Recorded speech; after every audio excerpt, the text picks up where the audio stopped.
nombre es Carla Spetter, soy doctora en Química, profesora adjunta del Departamento de Química de la Universidad Nacional del Sur, investigadora adjunta del CONICET, trabajo en el Instituto Argentino de Oceanografía, que es un instituto de doble dependencia CONICET-UNS, ambos en la ciudad de Bahía Blanca, Argentina. Hoy vamos a hablar sobre los nutrientes en ambientes acuáticos, ecosistemas en alerta. Yo formo parte del grupo de investigación de química en ambientes de transición, que junto con las doctoras Natalia Busi, Melissa Fernández Severini y Ana María Martínez formamos este grupo interinstitucional y venimos trabajando desde el año 2015 a la fecha. Bien, este grupo, como les contaba, es un grupo interdisciplinario en donde hay carreras como licenciaturas en química, en ciencias ambientales, en oceanografía, en geografía, doctores en biología, doctores en ciencia y tecnología de los materiales, lo que enriquece al grupo de investigación y además de la línea que llevamos a cabo en donde están involucrados los nutrientes, también se trabaja en biomarcadores, indicadores de alerta temprana, microplásticos y metales en el material particulado en suspensión. Cuando hablamos de nutrientes, hacemos referencia a aquellas especies que están disueltas en el ambiente acuático y que son especies de nitrógeno, fósforo y silicio que los productores primarios, es decir, organismos fotosintéticos, los asimilan para crecer y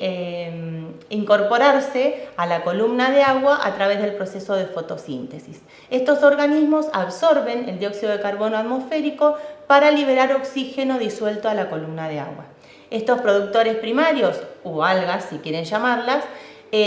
sirven de alimento para el zooplancton y para otros productores secundarios, por lo cual decimos que es la base de la cadena trófica. Cuando mueren, se depositan en el fondo o quedan en un estado de latencia, estos organismos vuelven se descomponen y reincorporan nutrientes a la columna de agua. Es decir que este ciclo que observamos acá es un ciclo natural de cualquier ambiente acuático, pero lamentablemente, debido a las actividades humanas y al uso de fertilizantes y agroquímicos en agricultura y ganadería, al aumento de la infraestructura de borde en los ambientes costeros y a la descarga de desechos urbanos e industriales, especialmente descargas cloacales, se incrementa esta concentración de nutrientes en los ambientes acuáticos, lo que produce, lamentablemente, un efecto que se denomina eutroficación. La eutroficación es el proceso en el cual se produce la producción acelerada de materia orgánica, algas en este caso, en el ambiente acuático, producto justamente del aumento de nitrógeno y fósforo disuelto, especialmente, ¿no?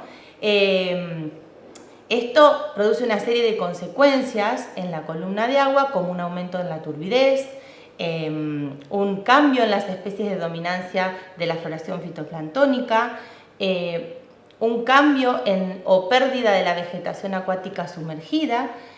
lo cual puede llegar a producir hasta la disminución del oxígeno disuelto justamente por la degradación de esa materia orgánica producida,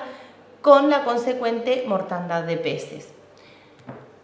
¿Nosotros qué hacemos? Para poder evaluar este proceso de eutroficación, tomamos criterios internacionales, como es la de la Convención OSPAR del año 2008, que trabaja justamente en eutroficación, o la de la NOAA, y establece ciertos criterios como para poder hacer la evaluación en estos ambientes acuáticos. Como por ejemplo, conocer el grado de enriquecimiento de nutrientes. Para eso necesitamos tener un background de los niveles de nutrientes y parámetros físico-químicos en el ambiente, conocer los aportes de agua dulce y los aportes o descargas de líquidos industriales y urbanos, establecer la relación nitrógeno, fósforo y silicio de cada ambiente acuático, para lo cual poder conocer si existen efectos directos del enriquecimiento de nutrientes, como por ejemplo un incremento o disminución de la concentración de clorofila, la duración del florecimiento, la dominancia de esas especies de floración, la disminución de la transparencia y la disponibilidad de la luz, los cambios en la composición de las especies de floración, los niveles de biomasa de las microalgas y por lo tanto poder detectar aquellos efectos indirectos en el ambiente acuático debido al enriquecimiento de estos nutrientes, como por ejemplo la deficiencia del oxígeno disuelto, el incremento en las concentraciones de materia orgánica y carbono orgánico, el aumento en la tasa de sedimentación de esta materia orgánica, la mortandad de peces, que ya lo habíamos comentado anteriormente, el cambio en la biomasa del bentos y la composición de las especies, por lo cual es muy importante, más allá de estudiar la columna, también los sedimentos, y el aumento en la concentración de sulfuros en sedimentos. Lo que nosotros hacemos desde hace varios años es estudiar la columna de agua, ya sea desde campañas terrestres o embarcadas, trabajar con esas muestras, filtrarlas, procesarlas. De la misma manera trabajamos con sedimentos. Los sedimentos los tomamos ya sea también desde la planicie de marea, porque trabajamos especialmente en ambientes marinos costeros, o bien embarcados, ya sea a través de corer o de snappers. Esos sedimentos también son procesados, ya sea mediante secado, congelamiento o liofilización, dependiendo del analito que uno quiera determinar. Una vez que son procesadas estas muestras, específicamente para nutrientes, trabajamos con métodos estandarizados, utilizando ya sea de manera manual métodos espectrofotométricos o también automatizados, como por ejemplo utilizando el análisis en flujo segmentado, que tiene la capacidad de poder trabajar en una atmósfera inerte de nitrógeno. Esto nos permitió desde hace varios años poder trabajar en dos zonas internas del estuario de Bahía Blanca, como es Puerto Cuatreros y Puerto Ingeniero Guay. Son dos sitios claves del estuario que venimos trabajando desde el año 1974 hasta el 2015. Justamente el Instituto Argentino de Oceanografía tiene una base de datos histórica con datos de concentración de clorofila, nutrientes, materia orgánica y parámetros físico-químicos, lo que nos permite tener un background bastante interesante que permite justamente comparar esos valores con los cambios que fueron sucediendo a través del tiempo. Es por ello que colaboramos con una base de datos internacionales y además pudimos determinar el rol de esos nutrientes en la dominancia de las especies de floración. Pudimos detectar que si bien hasta el año 2002 hubo una floración típica invernal característica de nuestro estuario, a partir del año 2003 se pudo observar que hubo un cambio en las dominancias de las especies de floración, producto justamente no solo de la variación de la temperatura y la turbidez, sino de la disponibilidad de distintos nutrientes de nitrógeno y fósforo en la columna de agua. Por otro lado, también trabajamos con los aportes de agua dulce que llegan al estuario de Bahía Blanca. Es por ello que uno de los estudios que hicimos fue analizar la concentración de amonio, de carbono orgánico particulado y de clorofila en dos de los tributarios principales del estuario que desembocan en la zona interna. Ellos son el río Sauce Chico y el arroyo Naposta Grande. Pudimos detectar diferentes zonas y mapear diferentes zonas con aporte o importante aporte de nutrientes que por escurrimiento y escorrentía superficial terminarían llegando a la zona interna del estuario, es decir, por aporte continental.